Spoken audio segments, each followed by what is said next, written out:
हमारी चरम तीर्थंकर शासनपति श्रवण भगवान महावीर को वंदन। प्रभु की परंपरा में विचरण करने वाले परम आदरणीय, परम उपकारी समस्त चारित्रात्माओं को वंदन। धर्म प्रेमी बंधुओं, सुशील माताओं एवं बहनों, श्री कर्नाटक जैन स्वाध्याय संघ बेंगलोर के तत्वावधान में आयोजित जैन आगम कथा सार की आज तीसरी कक्षा है। बंधुओं, हम इस कक्षा के माध्यम से जैन आगमों में धर्म कथानुयोग के अंतर्गत जो हित शिक्षाएं दी गई है, धर्म कथानुयोग के माध्यम से गहन सिद्धांतों को सरलता से समझाया गया है, उस सरलता को समझ करके धर्म साधना के सिद्धांतों को जानने का और उसके अनुसार जीवन में पालन करने का हम लक्ष्य रखते हैं। उसी लक्ष्य की पूर्ति के लिए इस कक्षा का आयोजन किया गया है। आज की कक्षा और एक नई कथा के अनुसार साधना का क्या महत्व है और साधना के क्षेत्र में आहार का क्या संबंध है। वैसे तो ये बड़ा गहरा विषय है, लेकिन प्रभु महावीर ने अनंत कृपा करके जन सामान्य को धर्म का स्वरूप सरलता से और सहजता से समझ में आए, इस हेतु एक कथा का उपदेश दिया है। ज्ञाता धर्म कथा सूत्र के माध्यम से इस कथा में यह बताया गया है कि साधना के लिए शरीर आवश्यक है और शरीर को टिकाए रखने के लिए, शरीर से साधना हो सके उसके लिए शरीर की व्यवस्था और उसे आहार आदि देना भी आवश्यक है। ज्ञाता धर्म कथा सूत्र के माध्यम से इस कथा में यह बताया गया है कि साधना के लिए शरीर आवश्यक है और शरीर को टिकाए रखने के लिए, शरीर से साधना हो सके उसके लिए शरीर की व्यवस्था और उसे आहार आदि देना भी आवश्यक है। तो यह आहार आदि देने की जो प्रक्रिया है या इसके पीछे साधक का जो चिंतन है वो किस प्रकार का होना चाहिए कि वो क्यों इसे आहार से,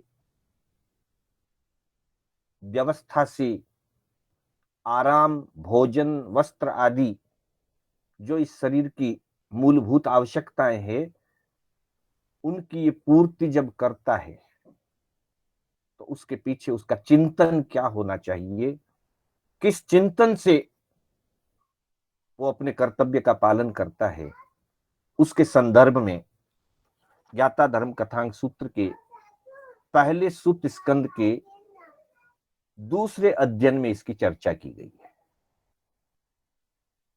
दूसरे अध्ययन का नाम है संघाट। संघाट शब्द के अलग अलग अपेक्षाओं से दो अर्थ किए गए हैं। संघाट शब्द का एक अर्थ होता है सामान्य रूप में साथी या संगी। शरीर हमारा साथी है, शरीर हमारा जब तक जीवात्मा मोक्ष नहीं जाए वहां तक शरीर इस आत्मा के लिए संगी है, जुड़ा हुआ है, साथ में है, संघाट है उसका। और दूसरा एक अर्थ संघाट का है प्राणनाशक। जिस कथा का इसमें कथन किया जाएगा उस कथन में एक चोर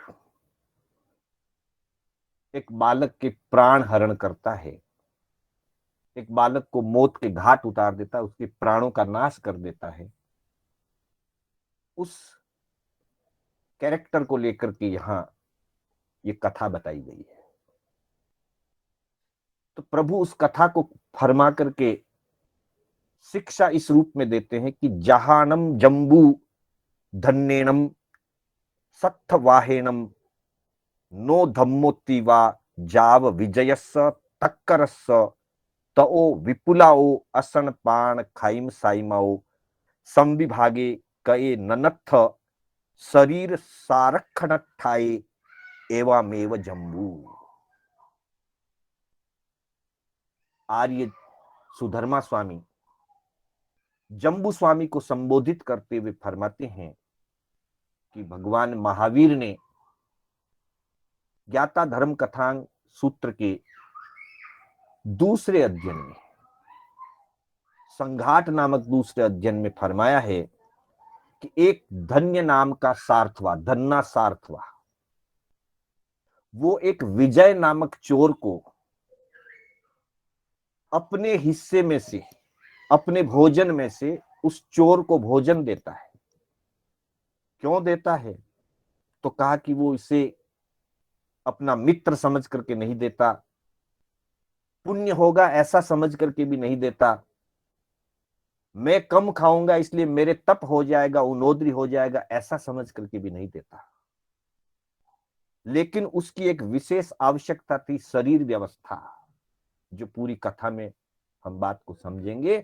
प्रभु फरमाते हैं कि वो शरीर व्यवस्था के लिए उस चोर को भी भोजन कराता है। जो चोर उसके पुत्र का प्राण हरण करता है, अपहरण करके उसको मार देता है, बालक को गहने चुरा लेता है, उसी चोर को परिस्थिति आने पर अपनी शरीर व्यवस्था को सामने रख करके विजय सार्थ धन्य सार्थवा उस विजय चोर को आहार देता है। ये परिस्थिति है। क्यों देता है? तो कहा कि एवामेव जम्बू, हे जम्बू, जैसे वो विजय चोर को धन्य सार्थवा आहार आदि देता है, एवामेव इसी प्रकार एक साधक भी शरीर को पुष्ट बनाने के लिए नहीं, शरीर को हष्ट पुष्ट बनाने के लिए नहीं, अथवा शरीर को आहार देकर के मैं कुछ अच्छा कर रहा हूं ऐसा भी नहीं, लेकिन एकमात्र ये शरीर मेरे लिए मोक्ष मार्ग का साधन है। उस साधन को मोक्ष मार्ग में सहयोगी बनाने के लिए साधक शरीर को आहार देता है, पानी देता है, भोजन देता है, आराम देता है, वस्त्र आदि की व्यवस्था, मतलब शरीर की जो भी व्यवस्था की जाती है उसके पीछे इच्छाओं की पूर्ति नहीं है, उसके पीछे किसी भी प्रकार से शरीर को हष्ट पुष्ट बनाए रखने की भावना नहीं है। एकमात्र भावना इतनी ही है, यह शरीर मेरे लिए आत्म कल्याण के मार्ग में सहयोगी बने, मैं अपनी साधना को पालन कर सकूं, इसलिए उस कर्तव्य से मुझे शरीर की व्यवस्था करनी है। धन्नासार्थवा राजगृह नगरी के रहने वाले एक व्यापारी थे। उनके घर में उनकी पत्नी का नाम भद्रा सेठानी था। धन्नासार्थवा को संतान नहीं हुई। बहुत समय बीतने के बाद भी जब घर में संतान का जन्म नहीं हुआ तो धन्ना सार्थवा ने अनेक मनौतियां मानी, जो संसार की एक परंपरा है। अनेक देवी देवताओं की पूजा अर्चना की। हालांकि पूजा अर्चना करने से या मनौतियां मानने से कोई संतान नहीं होती, पर मनुष्य का मन कमजोर होता है, वो अपनी उपलब्धि के लिए कुछ न कुछ उपाय करता रहता है। संयोग से उचित समय होने पर भद्रा सेठानी गर्भवती हुई और उसने एक पुत्र को जन्म दिया। पूरा परिवार खुशियां मनाता है और साथ ही ये सोचता है कि देवताओं की मनौतियां आदि मानने से ये पुत्र प्राप्त हुआ है, इसलिए उस पुत्र का नाम देवदत्त रखा गया, अर्थात देव के द्वारा दिया हुआ। ये सांसारिक सोच है। वो देवदत्त जब थोड़ा 2-3 साल का बड़ा हुआ, उस देवदत्त की व्यवस्था के लिए, उसको खिलाने के लिए, उसको बहलाने के लिए एक नौकर रखा हुआ था। वो नौकर, जिसका नाम था पंथक, वो उसे लेकर के घुमाने ले जाता, खिलाने ले जाता। एक बार वो उस बालक से थोड़ा सा असावधान हो गया। वो पंथक अपने खेलने में मशगूल हो गया, बालक की तरफ से असावधान हो गया, और उसी समय विजय नाम का चोर उस बालक का अपहरण करके चला गया।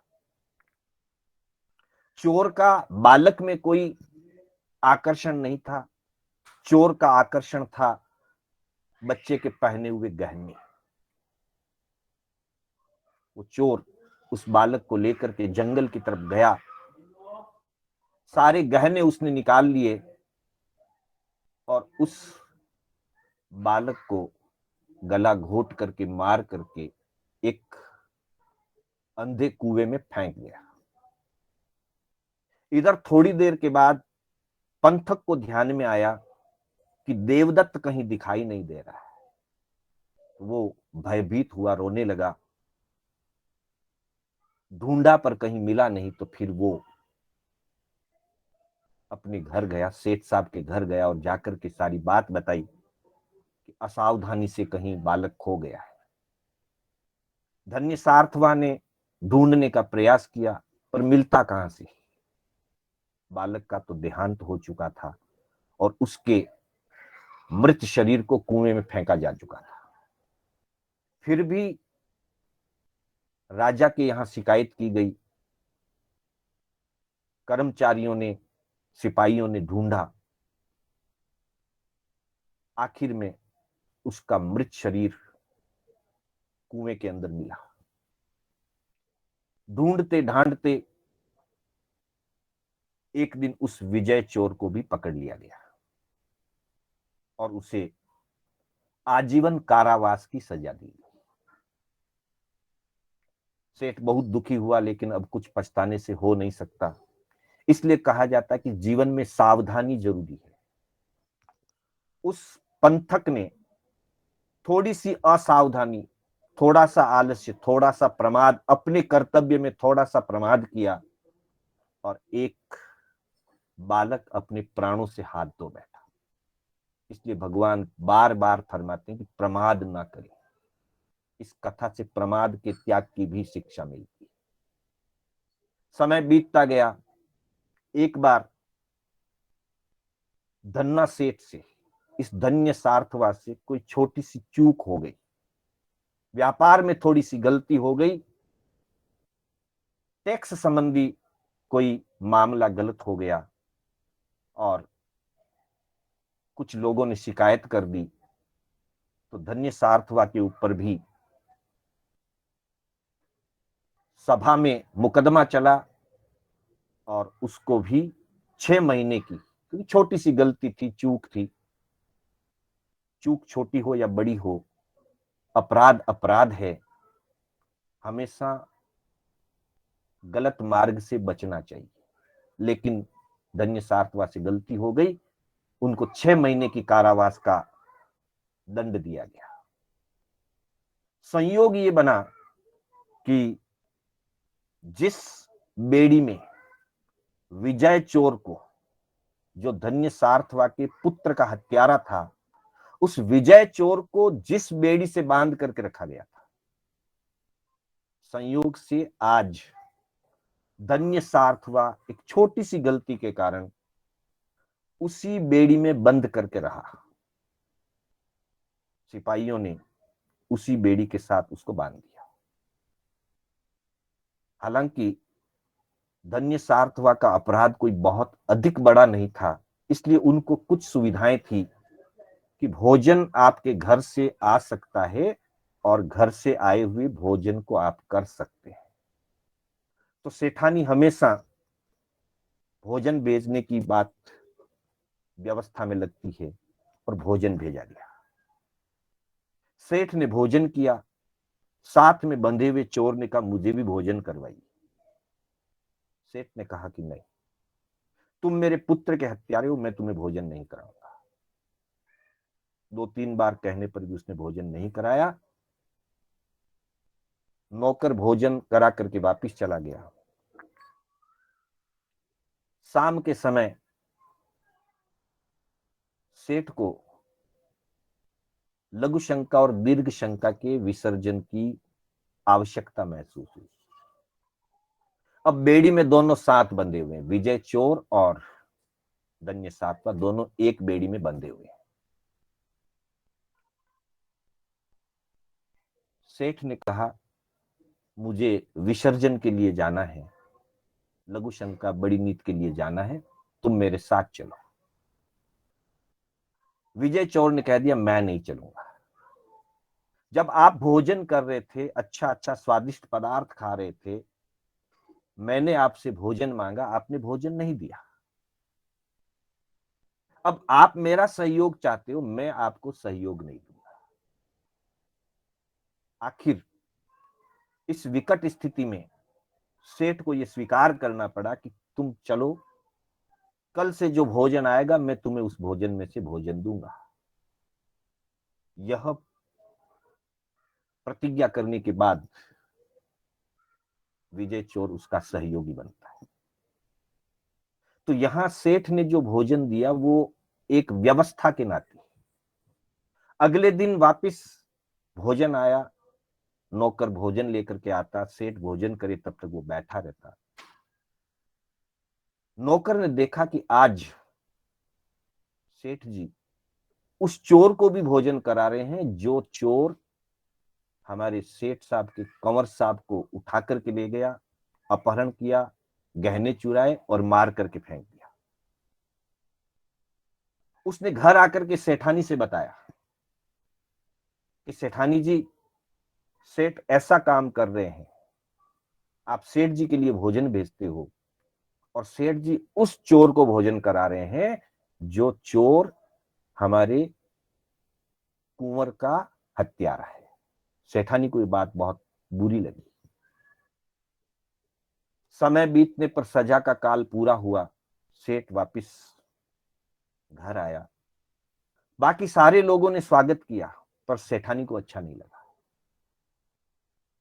सेठ ने पूछा क्या बात है, मेरे आने से तुम खुश नहीं हो, तुमने मेरा स्वागत नहीं किया, तुम्हारे चेहरे पर प्रसन्नता नहीं आई। सेठानी ने कहा कि जो मेरे पुत्र के हत्यारे को भोजन कराता है, मेरे द्वारा भेजा हुआ भोजन आप मेरे पुत्र के हत्यारे को कराते हो, मैं आपसे प्रसन्न कैसे रहूं।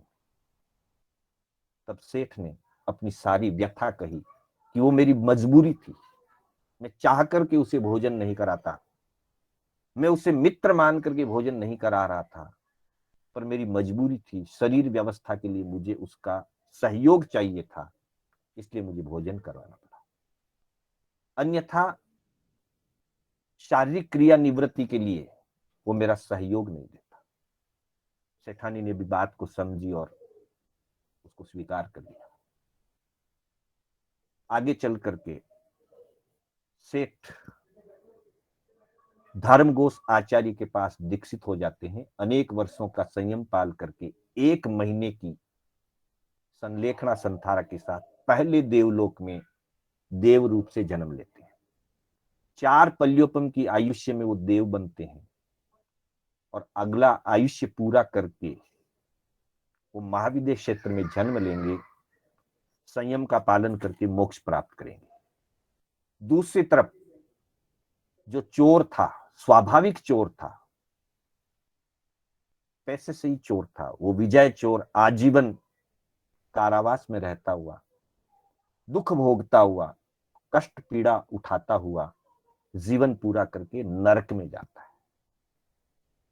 इस कथा से भोजन और साधना, यह संबंध प्रभु ने बताया है, जो उपनय गाथा के अंदर कहा गया है कि शिव साहनेसु आहार विरहियो जम वट्ट ए देहो तम्हा धन्नोव विजयम साहु तम देण पोसे जा।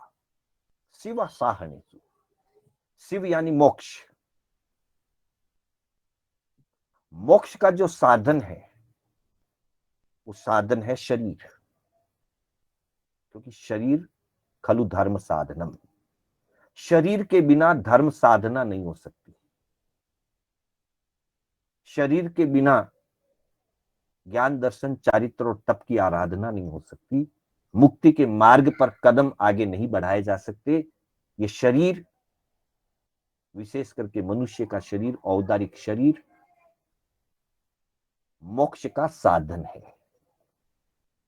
और यह साधन, जो शरीर, इसका साधन है आहार।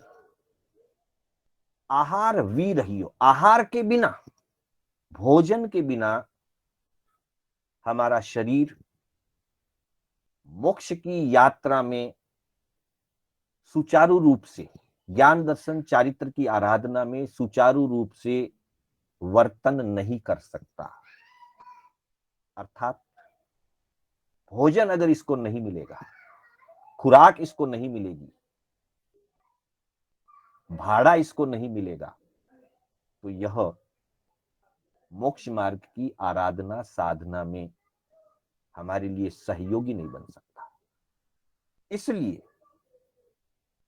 उस दृष्टि को ध्यान में रख करके कि यह शरीर मेरे लिए धर्म आराधना में सहयोगी बने, इसलिए मैं इसे सात्विक और थोड़ा भोजन, उचित समय पर थोड़ा सा सात्विक भोजन इसको दूं, जिससे मेरा शरीर व्यवस्थित संचालित होता रहे और संचालित होकर के यह शरीर मेरे लिए संयम और मोक्ष की यात्रा में सहयोगी बने। इस चिंतन से इसको, शरीर को आहार, पानी, आराम, वस्त्र, स्थान आदि की सात्विक रूप से इसकी व्यवस्था की जाती है। तब साधक साधक भाव से इसका संचालन करता है। तृष्णा भाव से, इच्छाओं की पूर्ति के माध्यम से, अथवा शरीर को हष्ट पुष्ट बनाने के माध्यम से शरीर का पोषण साधक नहीं करता है। इसीलिए मुनि जब आहार करते हैं तो उसको भिक्षाचर्या कहा गया, और वो भिक्षाचर्या भी कर्म निर्जरा का माध्यम है। 12 प्रकार की जो निर्जरा बताई गई है, 12 प्रकार की जो तप कहे गए हैं, मुनि का आहार करना भी एक तप है, क्योंकि उनका दृष्टिकोण जो होता है वो मोक्ष मार्ग की साधना का दृष्टिकोण होता है। तो यहां जैसे बताया गया कि धन्ना सार्थवा जानता है कि यह चोर है, ये मेरे पुत्र का हत्यारा है, फिर भी उसे अपनी शरीर व्यवस्था के लिए भोजन देता है। ठीक वैसे ही साधक आत्मा जानती है कि यह शरीर वैसे तो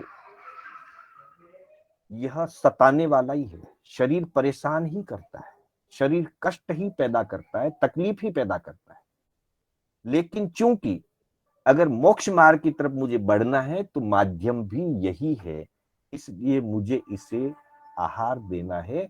अर्थात वो निरपेक्ष भाव से, अलिप्त भाव से शरीर की व्यवस्था करता है, लेकिन आसक्त होकर के इस भोजन का शरीर के लिए लोलुपता के रूप में उपयोग नहीं करता है।